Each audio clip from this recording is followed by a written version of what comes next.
We are back and we are live. It is UFC 286 from Fight IQ, presented by RotoWire. Main event, Kamaru Usman.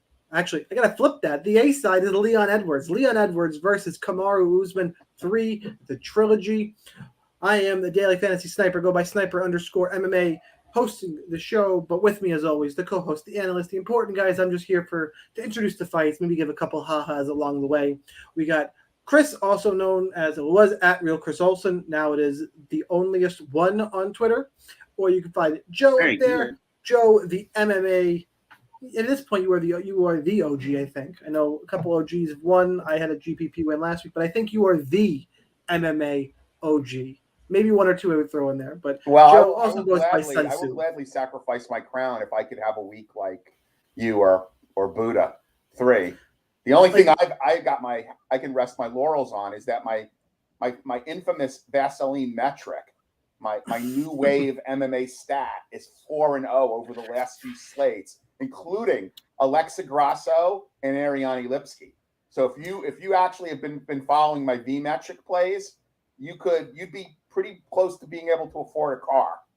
So I'm proud of that, but it's nowhere near as well as you and Mr. Buddha's been doing. Listen, I had a 5-figure week, which was great, but I feel like I was owed a little bit because you know this, and some other people do.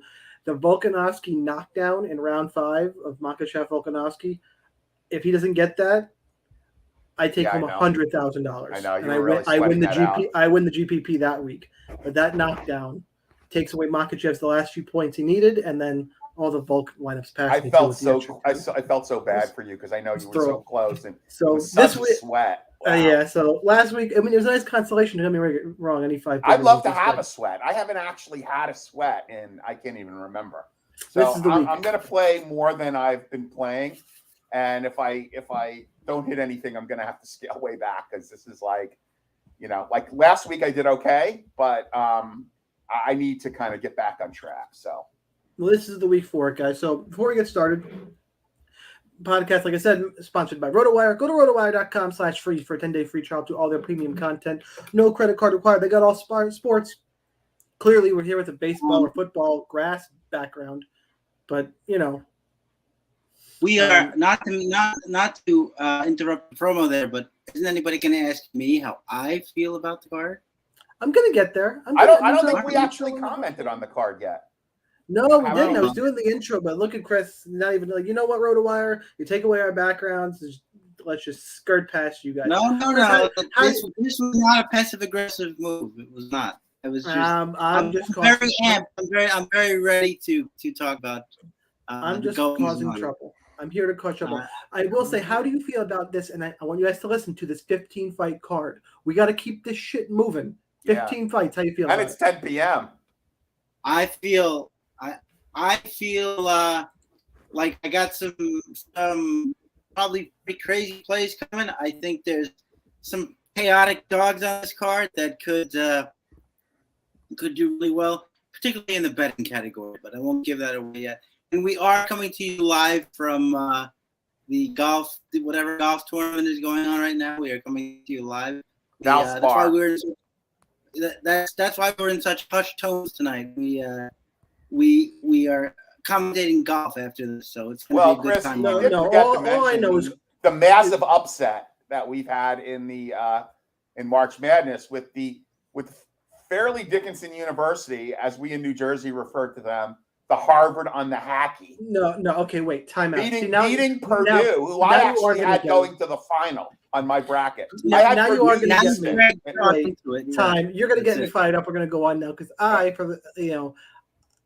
not many people. I worked in college athletics for a long time. As my career, as my first career, I guess you would say. I was the sports information director at Sacred Heart University. Sacred Heart is in the same conference, the Northeast Conference, as FDU. I've been to FDU many, many, many times. Joe, I know they're in Jersey. That place is a fucking dump. It is. Oh, it totally is. That's why they call it Harvard on the Hacky. Hacky stands for the Hackensack River. I didn't even know they had a basketball team. It's such a dump. That place is awful. I agree. The Madison campus is a lot nicer, but the Harvard on the Hacky beats Purdue, who I had going in my bracket into the final game with Houston. So my bracket's pretty much dead. You know what's funny is I picked a 16 seed in my bracket. It wasn't that one. Wow. I took the shot on Northern Kentucky. Houston got it done. Okay. All right. Anyway, we digress. Let's talk about this card. Let's start off. Joe, we got some Vaseline metric here. Juliana Miller, 9,400, taking on Veronica Hardy at 6,800. Line on this fight. Miller, -500. Veronica Hardy, formerly Veronica Macedo, plus 350. Joe, we're going to start with you and see if what the Vaseline metric is. Who picks it? I think Miller smashes, but am I crazy? Okay, so to be clear, the Vaseline metric that I kind of debuted on Creating Alpha with Brett Apley, a few weeks ago, is purely based on physicality, and by physicality I mean attractiveness. So it does not actually endorse a pick based on fighting skills. It's purely based on attractiveness. Now, I've actually taken some heat. I kind of leaked what I was kind of leaning for the, for the V metric on this fight. And I think there are a lot of people out there that believe Killer Miller is a bit more attractive than Veronica Machado Hardy. But I am going to have to go with my initial gut, where I have Hardy at 2.5 jars of glass of Vaseline, or 2.5. And I have Juliana Miller at like a 1 3/4 jar of Vaseline. So that is telling me that the V metric selection is Hardy for this fight. The selection that I'm making is Miller, but like if you're going to tail the V metric, you got to go with Masato Hardy in this fight. This is what happens when you make this podcast at 10 o'clock, Chris. This is your fault. If you just tuned in, I swear to God, this is a fight podcast. I promise that it is. It's 4-0, guys. The V metric is 4-0. I'm gonna get well. Here comes the fight metric. I'm gonna get this back on track. Shaun, you asked the question, "Are you crazy?" I think making my 3-on-1 or 4-on-1 fighter, professional fighter, -500 against anybody is pretty crazy. Particularly when you're talking about Miller, somebody wants to use their physicality, use their wrestling, but is really, really sloppy. In her UFC debut, just threw herself out of position a bunch of times, and the only win Macedo has, Hardy has, I apologize, is a submission off her back against Polyana Viana, which is not a bad accomplishment. In fact, it's the only time Polyana Viana has ever been submitted in her career. Viana's going to be much bigger. An accredited black belt is Polyana Viana. Absolutely. Good to have you back, Joe. An accredited black belt, yes. And Miller is going to use her physicality. She's going to use her wrestling, but she's going to give Macedo, Hardy, I did it again, my apologies, a lot of chances here. Her striking is also very rusty gait, very amateurish. And if Hardy is one thing, she is very active and very agile. I think she has a lot of opportunities here. I'm going to give away my hot take very early. Plus 1,200 on the submission for Hardy. That is concentrated crazy by itself. That is a play to make. I don't trust Miller at all. I'm going with Hardy here, and I think it's a good play. I think the line is way off. Hardy for the win. Okay. Joe, are you getting Chris breaking up and not moving a lot, by the way? Maybe a little bit. Yeah, I'm having some issue. Okay, could be me. Could just be me. All right. That was, by the way, a long breakdown for the 15th fight of the card, guys, and you just tighten the shit up. Yep. Ludovic Klein, 8,400, taking on. No. You too, Rambly McGee. Ludovic Klein, 8,400. I'm getting both of you. Jai Herbert, 7,800. Line on this fight. Ludovic Klein is somewhere on this list, -210. Jai Herbert is plus 165. Got our first England fighter on this card, by the way, from the O2 in London, England. If we didn't mention that, we should. Fight starts 1 p.m. Eastern time. Make sure you don't miss any. Chris, who you got? Let's give the salary, Shaun. Let's start giving the salaries too. I did right in the beginning of both the fights. Yeah. Okay.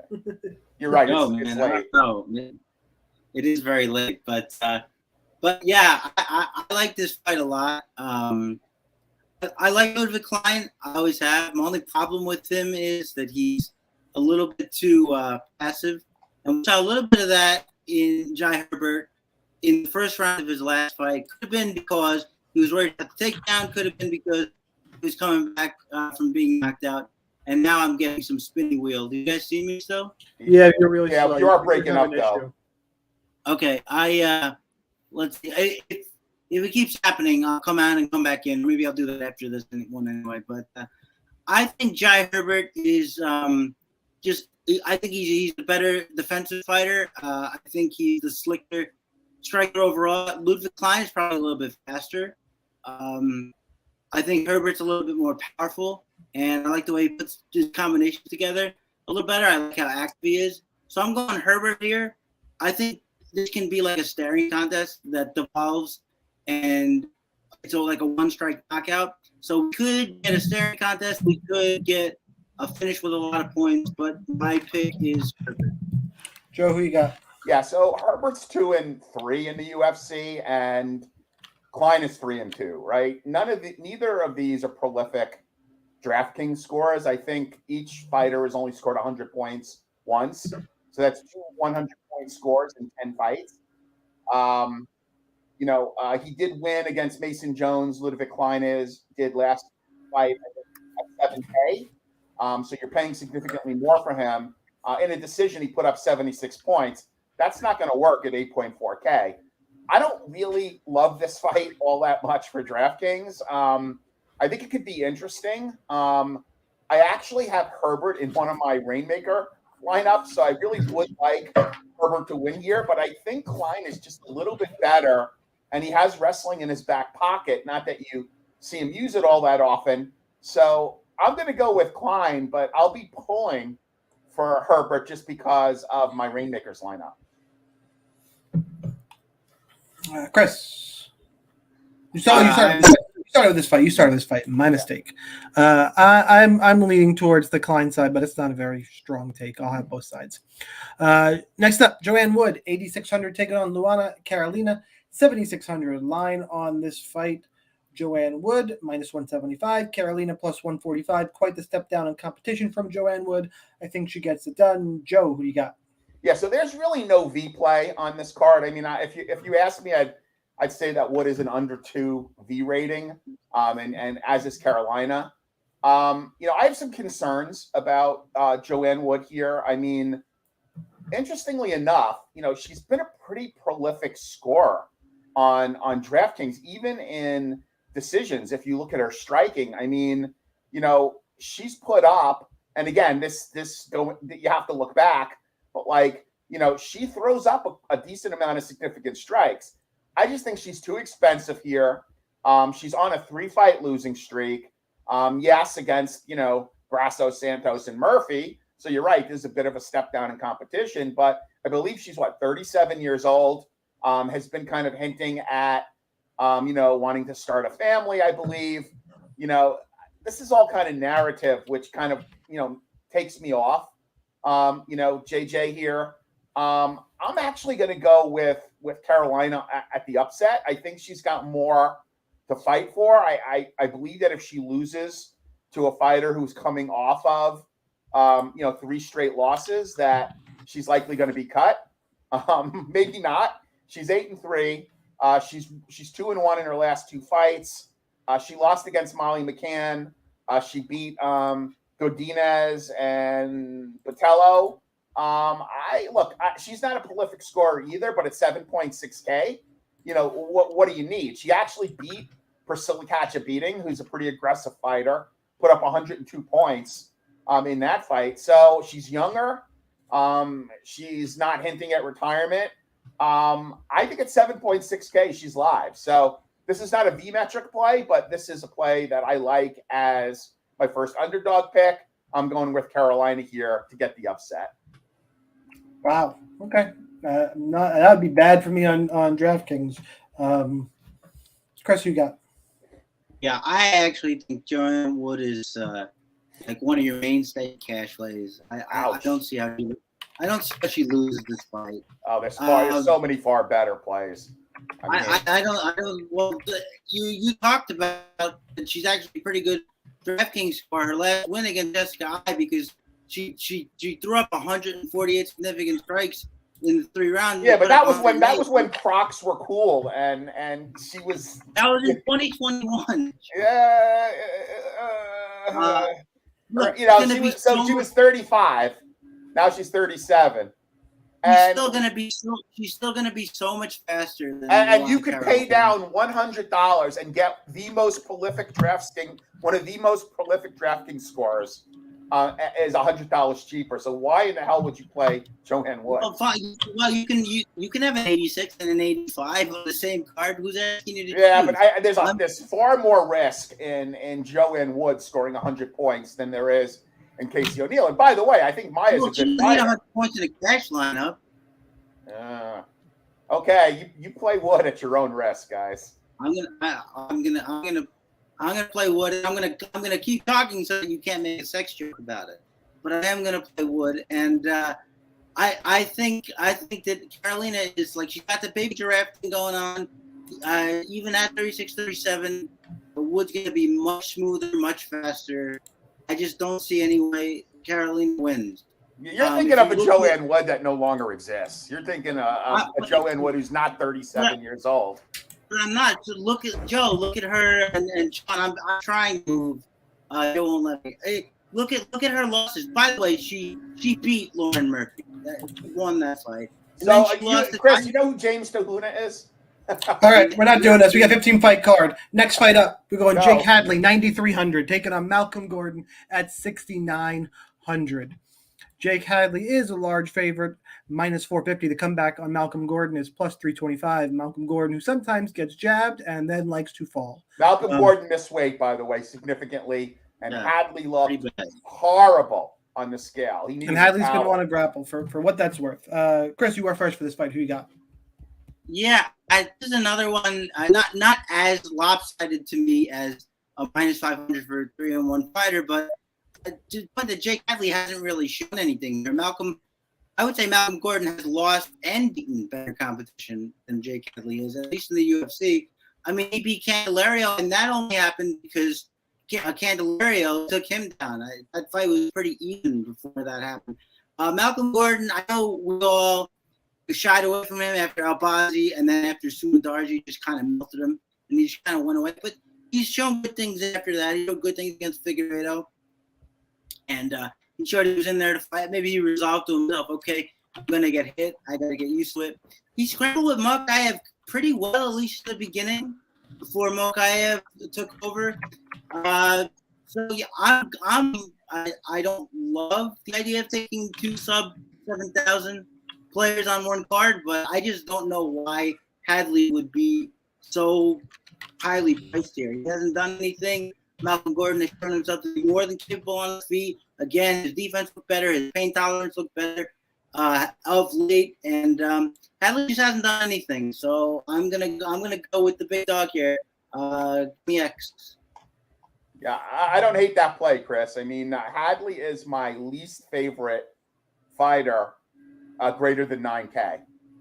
He's my least favorite in that group. So there are 5 fighters I like more than him, greater than 9K. I think he probably gets the win here, but I don't hate that play. And I like the fact that Gordon missed weight by a lot, because that means he probably just stopped.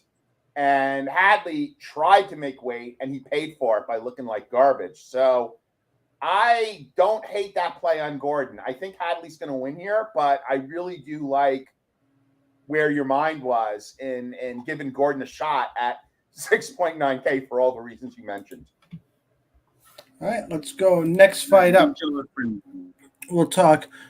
Which Duncan is this? This is Christian Leroy Duncan, 8,700, taking on Dusko Todorovic at 7,500. Line on this fight, Duncan is a minus 225 favorite. Todorovic, the comeback, plus 185. I think Todorovic is a very, very live dog. Duncan needs to make him below his load, and Duncan's going to get hit. And just, if he doesn't get finished, though, I think he'll finish Todorovic. Kind of similar to how Todorovic beat Beverly Hills Ninja. What's his fucking name? Something Wright. Jordan Wright. Jordan Wright. Similar to that, maybe not as severe, but I think Duncan's going to have to weather an early storm. But I do think Dorovich is live because I'm not sure Duncan. I've seen Duncan hurt a lot, so I'm still going to pick Duncan because I think he's technically better. I don't like the way he's reacted to getting hit sometimes. Joe, you're first. Yeah, I don't disagree about Dorovich being a live dog here. I think this is a fight you should probably have some exposure to, just based on salary. With Dorovich at 7.5K, I'm likely going to own more of him because there are too many fighters that I like better in and around the 8.7K that Duncan is priced at, and the fact that this is his UFC debut. So I'll pick Duncan for the win, but in terms of DraftKings and in terms of ownership, I'm likely going to have higher ownership on the dog at 7.5K. Chris, who you got? Just go to Dorovich, a.k.a. according to Best Fight Odds, Durko to Dorovich, which they've never changed for some reason. I'm going to Durko. Not only has Duncan hurt, as you said, but I watched 4 or 5 of his fights that I could get my hands on. He was taken down and held down in every single one of them. And Dorovich has been grappling more lately because he knows he has to. He doesn't want to take as much damage, whatever the case. But I think Dorovich could probably out-grapple Duncan. I wouldn't put it past. I do think he's actually pretty slick on the feet. He throws in some good feints and stuff. And some kicks, although he gets a little too crazy with the spinning kick. But I just don't see anything overwhelming about him now. You don't need to be overwhelming to knock out Dorovich. But I think that, as Joe said, you should have both sides because I do think this one ends early. I think if it's a Durko fight, you can't help but end early. But I'm going to take the dog here again. I know these are going to burn me. At least one of them will. But I'm taking the dog here again. I think he can out-grapple. I think he can throw some hands. And, yes, I'm taking Dorovich for the run. All right, next fight up. Let's talk Lerone Murphy, 8,300, taking on Gabriel Santos at 7,900. Line on this fight right now, Lerone Murphy is minus 185, Santos plus 150. You got some line value here building on Lerone Murphy, and I'm actually skeptical. I think this is going to be a really, really tight fight. Gabriel Santos is really good, LFA champion.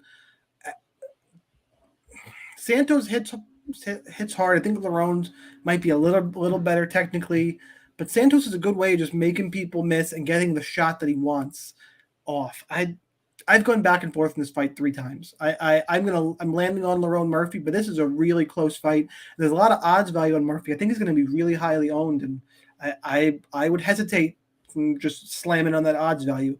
Gabriel Santos is not. I know he's a short notice replacement, UFC newcomer. When guys are Cage Warrior champs and LFA champs, like, take a beat. Just take a beat. He's good. He's a legit prospect. I am still leaning towards Murphy for hometown and a little better technically, but this is going to be a fun fight. Chris, who you got? I'm actually not looking at this fight too much. I think it could be kind of a slow pace, counter striker versus regular counter striker. Lerone Murphy has grappled a little bit. We know he can. He did it against Ricardo Hamlish, but I don't really see that in his future. I think a lot of this can be a staring contest with like some flurries in between. If I have to make a pick here, I'm gonna go. I take what you say about Santos and counter shot, but I'm gonna go Murphy. Just a little bit of what I see as a cleaner striker, a little bit of a cleaner boxer. I do think it's a close fight. As I say, don't really see a lot of points in this one. So I'm probably going to be skipping it mostly on the 15 fights. Joe, who you got? Yeah, so Murphy was 3-1 in the UFC, has only scored 100 points, over 100 points once. If Santos was not taking this fight on short notice and didn't have to travel as far to London from Brazil, I would like him a lot more. I see this as a coin flip, quite honestly. I don't know. I don't see Murphy as minus 180 here. I see this as, minus 110, minus 120. You want to give him 10 points for being at home and, being able to sleep in his own bed. That's fine. But, I'm with Chris. I don't know that there's going to be a lot of points scored in this fight. Maybe I'm wrong, but, again, three wins and a draw, 41, 107, 60 and 82. Not exactly a prolific scorer here. So, and again, Santos is good. I mean, 10-0 LFA is no joke. I mean, that is at least equal, if not superior, to Cage Warriors. Probably superior. And it really is a feeder for the UFC. So, yeah. I'm going to pick Murphy just because of the intangibles. Being home, not having a full training camp, but it would not surprise me at all. And I don't expect to be owning a lot of this fight. Fair enough. All right, next fight up, we got Muhammad Mokayev, 9,700, taking on Rafael Feelho at 6,500. Line in this fight, Mokayev's minus 900, Feelho plus 575. So we just move on. Right, hang on. This is a dangerous ass fight to me for Muhammad Mokayev. I don't like what I saw against Malcolm Gordon last time out, who I don't rate very highly. I think he leaves opportunities. I still think he's young and on the come out. And Rafael Feelho is a tough guy who's going to make him fight. I don't think Feelho is going to get run over. And I think if Mokayev doesn't run over you, I still don't know what he has for you. Like he's got all the skills. He's there. He should be a big favorite. I'm not saying I'm not picking him. I am. I don't think this very well could not be a squash match. Like I'm hesitant to just be like, oh yeah, he's going to run through him. I would hold up on that. And then the real issue here is Mokayev's price is 9,700. Look, there has since 2022, and I'm going to give away some optimal lineup analysis that I've been using, and then I have. If you go on my Twitter, I have places that you can check out. But there has never been more than 2 fighters since 2022, more than 9,000 on the optimal lineup. We got 15 fight card. There is a lot of fighters over 9,700. Mokayev, Shore, Miller, Hadley, Nelson, Vittori, Patterson. He's got to be in the top 3 scoring there, and they have to fit. I don't know. I don't feel so good about it. I'm going to be underweight to Mokayev. I think he wins, and I'm going to be overweight to Feelho because I would not surprise me to see a guy like Mokayev slip up. He's a hype train I'm not all in on yet. That's my read on it. Chris, who you got? Yeah, I basically agree. The only thing I would say is you mentioned it, but for me, it's more salary based than it is that I think he's actually going to lose the fight. But particularly because Feelho is very active on the ground, very active off his back, look for legs. And I don't think he's going to sub Mokayev here, but I do think he can slow Mokayev down and maybe make him not look for as much grappling. Or have him stall out in positions he normally wouldn't. So I agree. I think he's going to win. I think Feelho maybe wants to spend a little too much time on the ground and maybe rack up the control time that way, but that's not going to get you 120 points. I just feel like Mokaev's going to get stalled out here. And even if it's in top position, again, like you say, it's not going to be enough for 9,700. So the pick is Mokayev, but yeah, I'm probably going to be underweight. I don't see that 120 points coming back for a 4th consecutive time. Joe, who you got? Yeah, so Gordo Gambles, who does a podcast with Brett Appley on Brett Appley's premium channel, Daily Fan MMA, dropped some narrative on me that I really like. I love narrative, but this was very interesting, and it's not anything I've actually heard before. Apparently, Mokayev is nursing a really bad shoulder that is going to require surgery, and I believe he's already committed to having surgery after this card, but he wanted to be on the card at the O2. So, look, take that for what it's worth. This is another guy who is coming from Brazil to fight against a guy who is home. But you're right. Gordon had some moments. You got to play Mokayev, based on his scoring in DraftKings. But I think, if you're doing 20 lineups, you should probably have lineups without Mokayev in them. I'm not saying you have to play Feelho, but have a few lineups without Mokayev. Wait, what do you mean a few? Scares me. A few? Yeah. How you playing 20 lineups? How many have Mokayev? About. Well, you're probably gonna have 10 to 12 probably. I'm not. Most people are. He's going to be probably 50% owned. Yeah, I'm going to have, if I have 20 lineups, I'm going to have 3 or 4. Okay. Well, we don't see 9,700 like this. I think it's going to. Well, part of the problem is what you have to look at is you have to look at the fact that he is a scoring machine, and people are going to look at that and they're going to see 126, 122, 120, right? Yeah, maybe. And you're going to see 9.1K, 9.5K, and 9.6K, right? So he's made his number in his last 3 fights at over 9,000. So he's going to be really popular. And I know people that are going to put him in a lot of lineups because they see a lot of value, underneath him. So I think he's going to be really highly owned. I think people are going to be playing him really heavily. And what's stopping me is the narrative, because I love narrative. So we'll see. Yeah, we will. Chris, who you got? Once again, I went first, Shaun. You did? Really?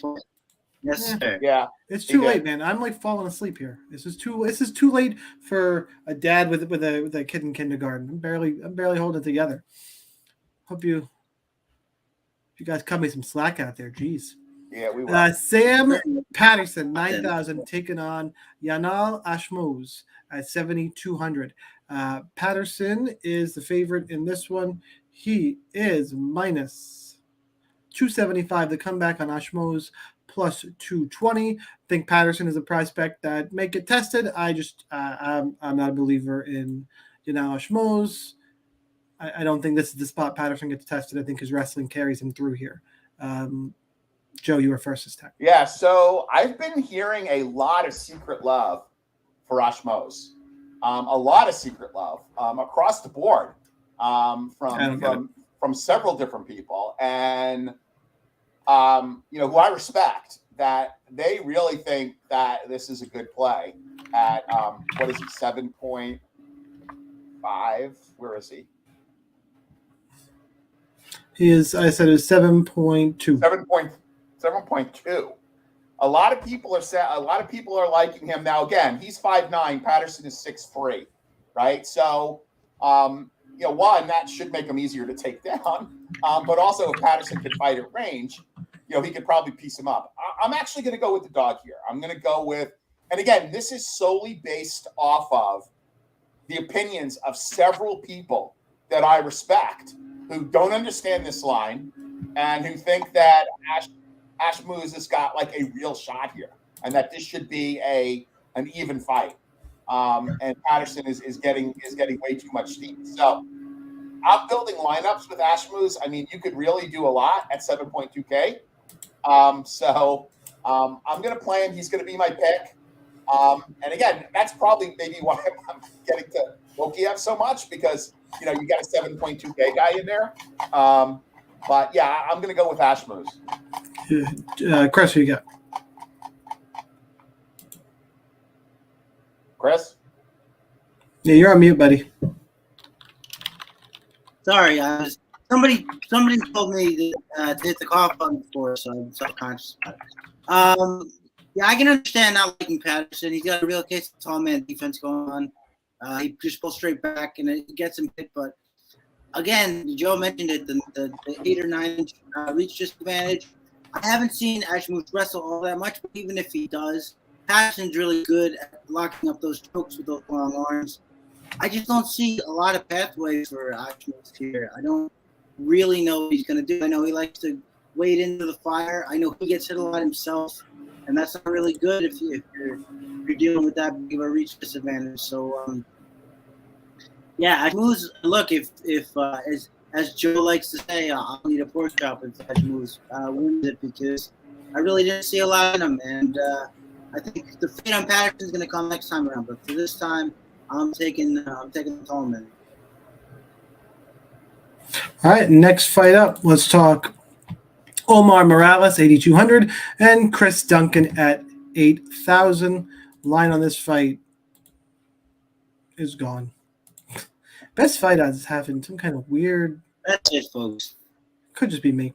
Chris Duncan's minus 115, Morales minus 105. It's a pick 'em across the board, depending what site you look at. And I kind of agree with that. I'm leaning towards Chris Duncan right now, but it's not a strong lead. And I think if anybody's going to get a finish for DK, it's probably Morales. So that's my quick 10,000-foot analysis on that one. Chris, who do you have? I was ready to pick Morales when I saw Chris Duncan's pick. He's kind of a brawler who waits forward and gets hit. But the problem with Morales is he's methodical to the point of being inactive. He'll throw some hard kicks. But in his last fight, he sort of just stood in front and got knocked out. And that could happen here too. I mean, he was getting frustrated. You could see it. He was getting hit, and then he would just throw these wild hammers that were easily dodged by the opponent. I don't know if Duncan dodges anything, but I can't pick Morales. I mean, you want to talk about point scorers. I don't think he scored above 72 or 68 in his UFC career. So even when he doesn't score, this could be different because I do think these are Duncan's an action fighter. He's going to bring it, but I just can't trust the guy. Morales is going to be so inactive. So my pick has got to be Duncan. Yeah, I don't think Duncan's actually met a punch he doesn't want to get hit by. I like Morales in GPPs. It is purely GPP. You're right, Chris. He hasn't been a prolific scorer. This is the cheapest price. I can't see what he was priced at for Giga, but his last three salaries, he's been progressively dropping, 87, 85, 84, and now he's at 8.2. So again, this is tournament only. But I do kind of like him here. Okay, let's go ahead. Let's talk about our next fight, which is Jack Shore at 9,500, taking on Mach at 6,700. This is the featured prelim, by the way. It's a soft featured prelim. Man, they're giving. Okay. Anyway, for a good card, this is a soft featured prelim for a good card. Minus 550. Mach 1 to come back plus 390. That's right. Mach 1, so take your great topology picture and see in Cage Warriors, but I think Shore wins this one pretty comfortably. Who's first for this one? Joe? Me. Joe.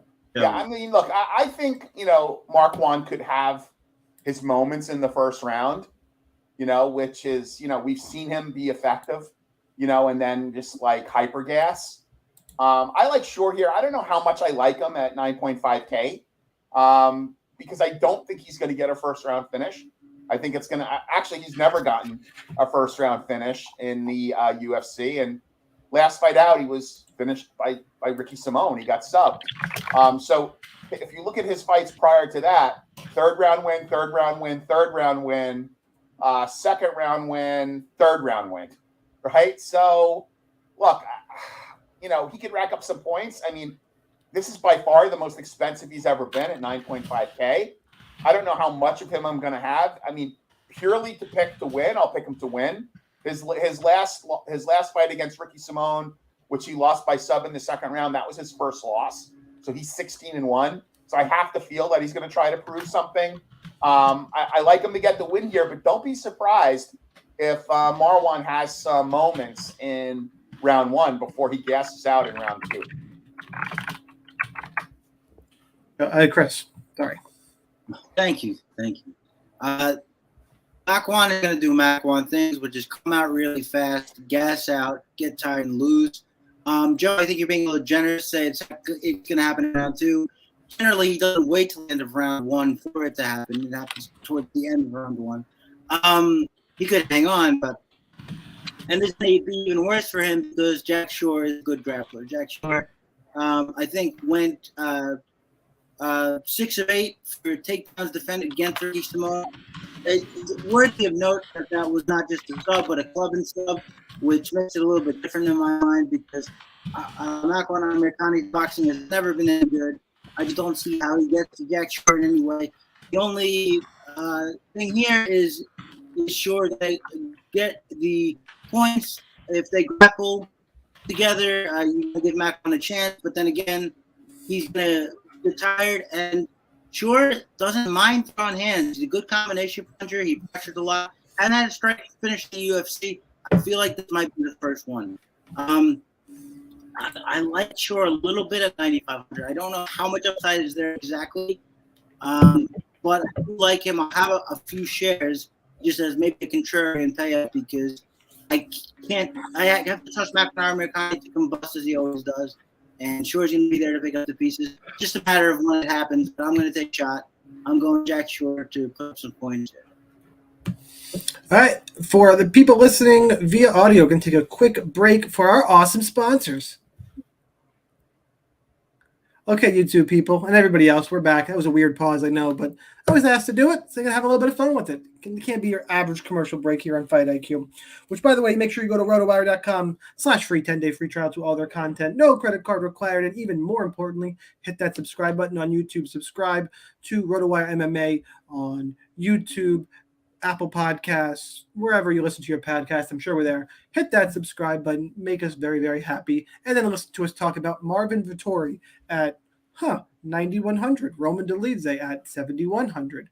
Why did I say Well, let me give the odds first. Vittori minus 250. Delise plus 200. If you didn't guess it, this is my dog spot. You put your pants on backwards, I think you're a moron who can't I'm not going to be picking you most times. And that is exactly what Marvin Vittori did. Never know. Yeah, he's look. I'm not saying Delise is going to go out. I think Delise is a very, very live dog. I don't think Marvin Vittori is that good. I think Delise can out-volume him. I think Delise's got the takedown potential there. It's just I think this fight, like you said earlier, people are thinking that was the Ashmo's Patterson fight should be 50-50.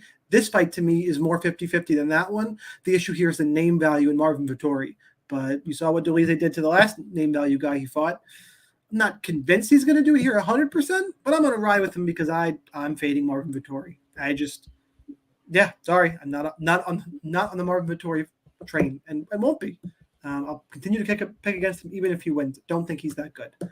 Okay, now that I've bashed Marvin Vittori sufficiently, I'm going to hand it over to Joe.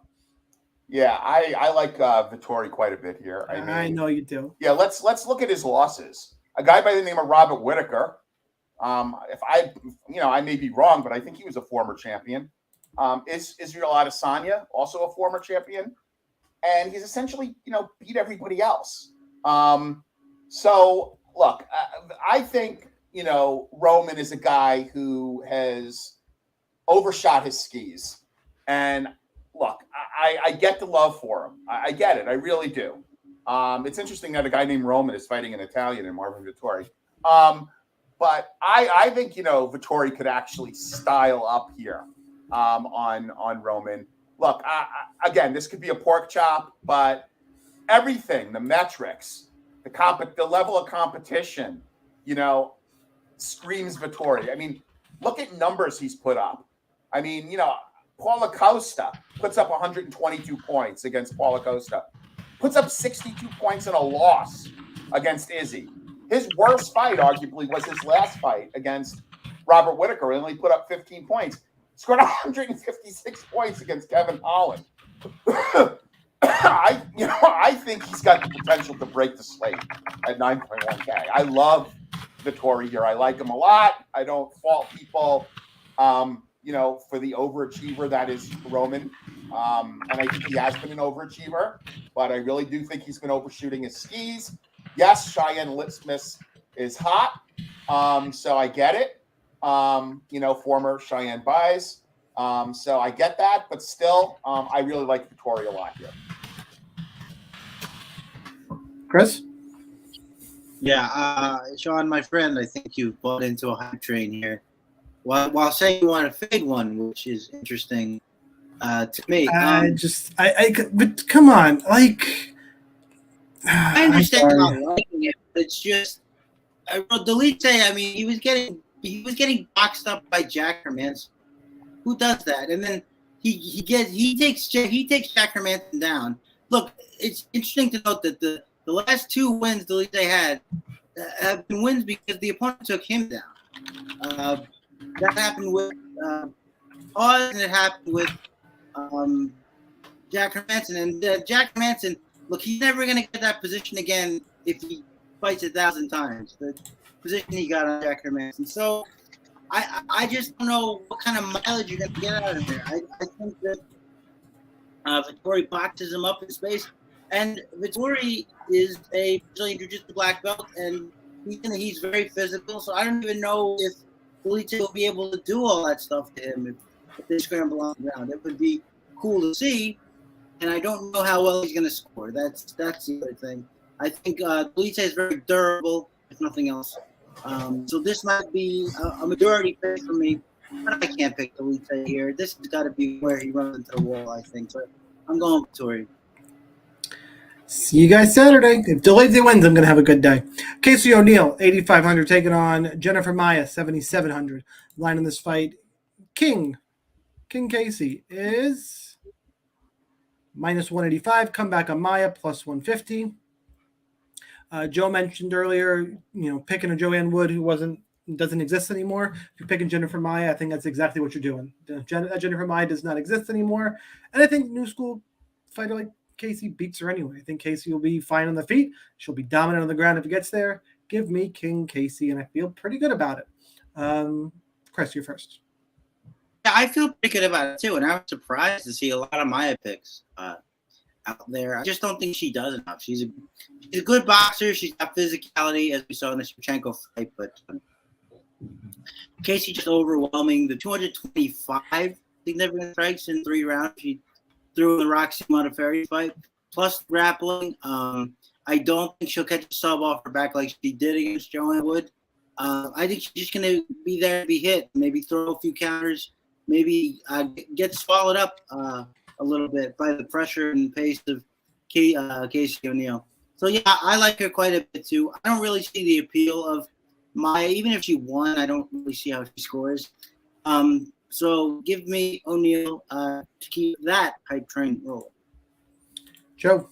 Yeah, I'm not going to lie. Maia makes me a little nervous. But I've got Casey on the V's metric at 2.25 to 2.5. If you look at her last 4 fights, 122, 131, 110, and 140. And now we're getting her at a pretty significant discount off of her last 2 fights. She was 9.5K against Roxy and 9,000 against, Antonina Shevchenko. Her debut, she was 8,500 against Dotson, and then she was actually a dog against Laura Proposcio and scored 110 points. So I like Casey here. I'm a little nervous because Maia is good, or at least was good. But this is Casey in front of the home crowd. 4-fight winning streak, 9-0. Scores a 2.25 to 2.5 on the V scale.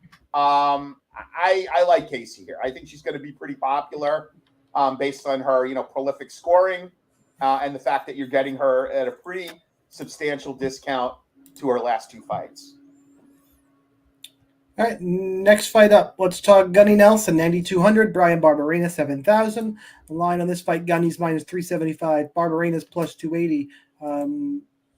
This comes down to can Gunny get it down and how quickly? I think he does.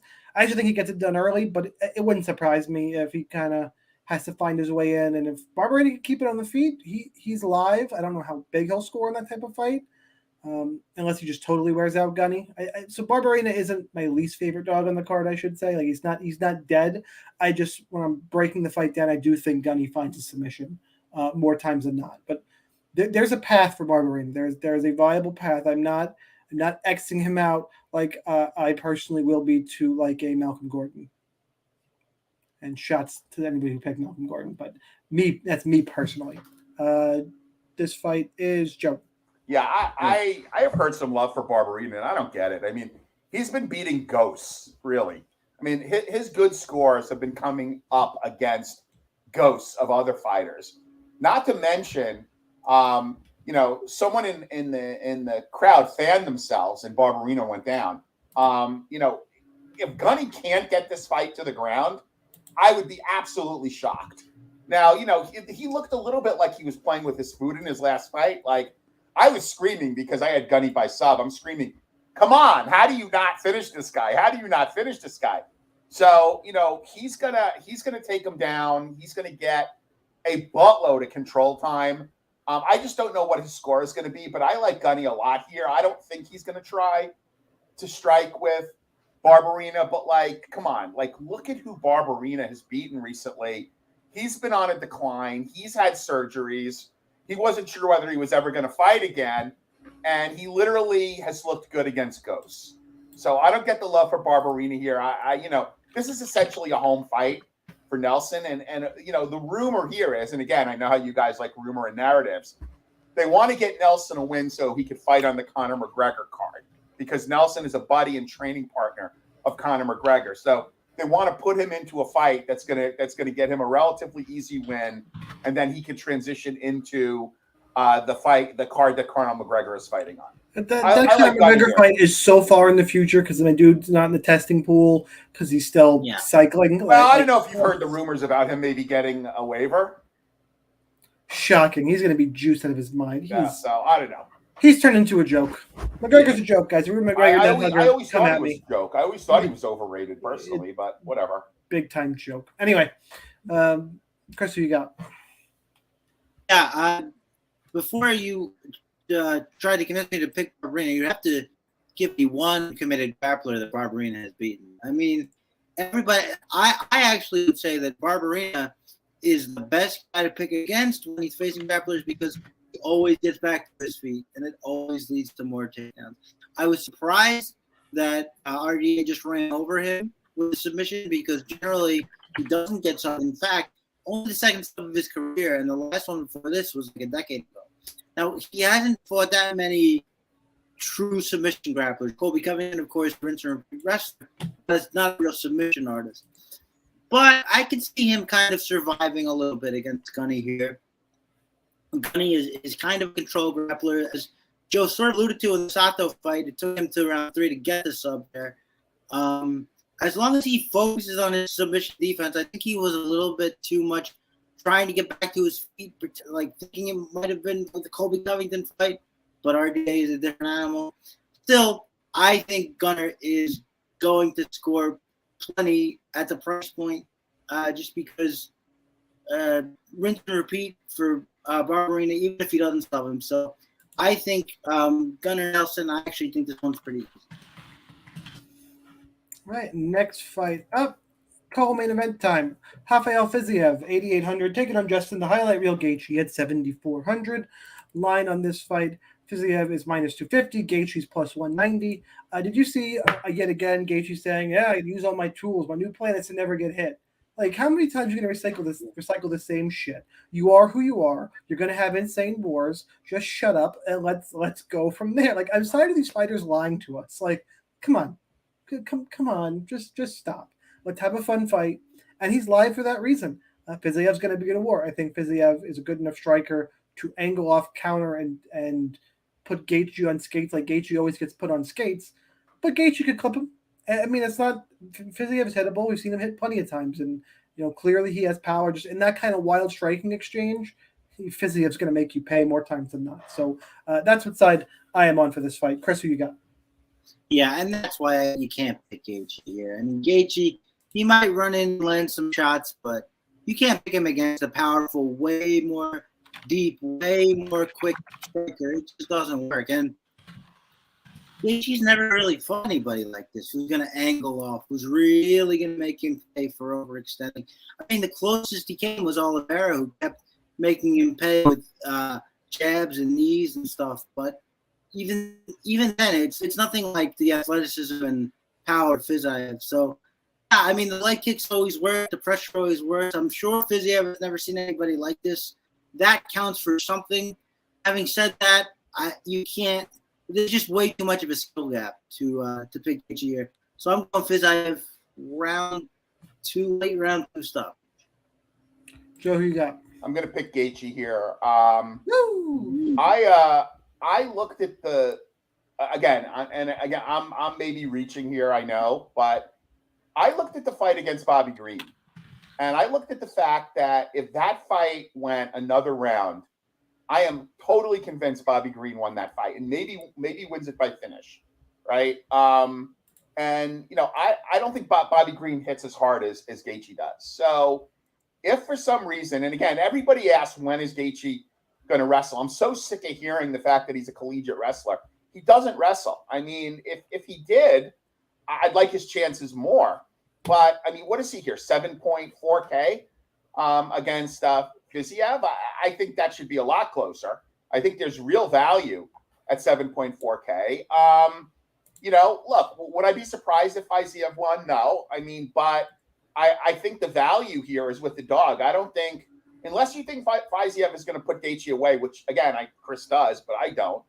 I kind of like the dog here at 7.4K. I like him to, potentially, to get the win here and kind of wear down with volume on Fiziev. And if he does actually, go to his wrestling, which, you always keep hearing rumors like he's been wrestling with Usman, like this camp. Like if he does go to that, I like him a hell of a lot more. I'd be shocked, as would many people. But at 7.4K, I like Gaethje.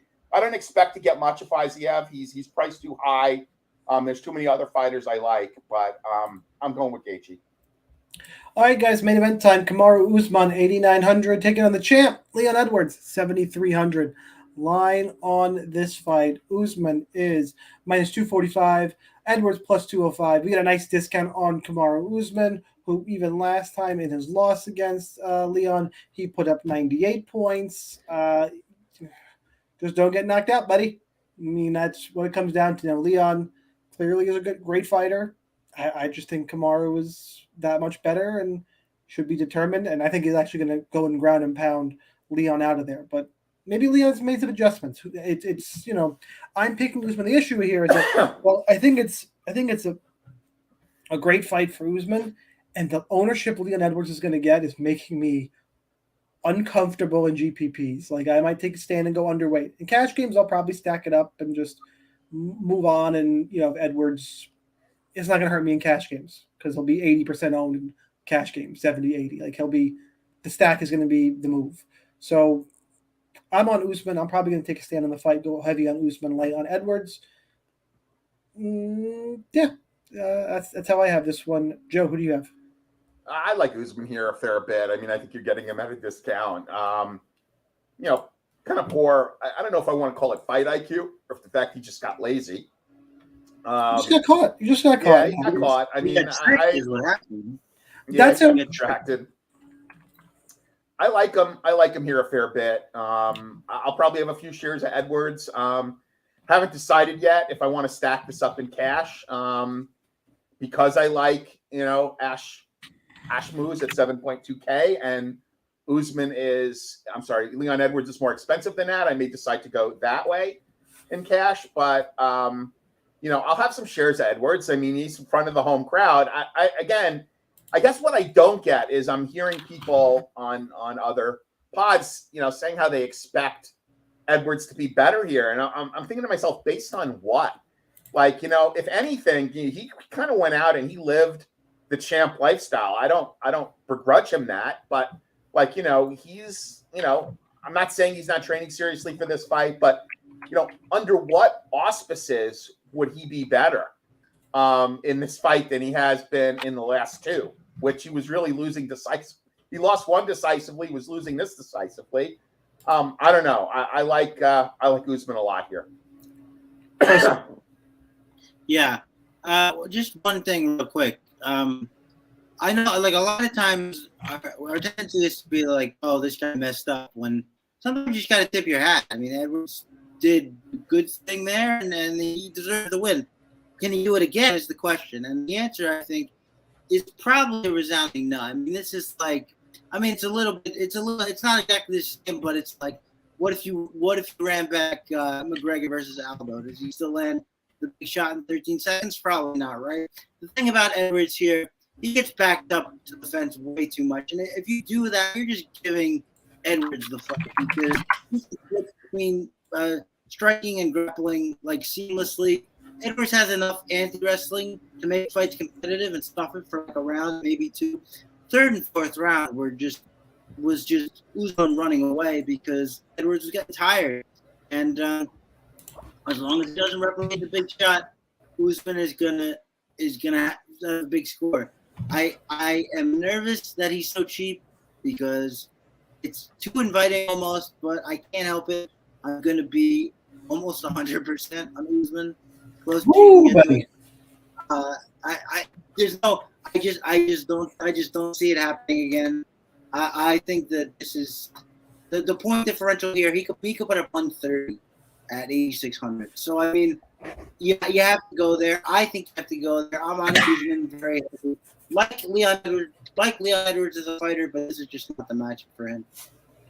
All right, guys, that's all we got. Let's go hot takes and the unexpected you think will happen at UFC 286. If you got them in chat, drop them. Let's see what you guys are working with. I can drop mine first. Delise wins by finish. I know you guys already hate it. I don't care. Delise finishes Marvin Vittori. Yeah, I'm going to do a V metric parlay with an average V rating of 2.4. It's going to be Macedo Hardy again and King Casey. That's my V metric parlay. It's 6-1. You know, the best thing about it's not even that funny, is how much it hurts Chris's insides. That's what makes me happy. That is my. You got Chris. Yeah. I can't pretend. I'm too tired to pretend I don't hate it. Okay, I am also on Hardy, but for fight reasons, plus 1,200 via submission is I like it. far too wide. Plus 1,200 Hardy. You guys are crazy. All right, I think the usual chat viewers not hanging around, a little bit later start. Appreciate you guys hanging out with us, watching this on replay, subscribing to the channel, and all of that good stuff. That's what we got for UFC 286, Edwards versus Usman. Guys, you got this done in just slightly over an hour. This was really good. Because as a host, I'm the man. Jake, I'm going to ask for a raise. I'll talk to you guys later. Yeah, Have a good week. Good luck in those contests. Peace. Thanks, everybody.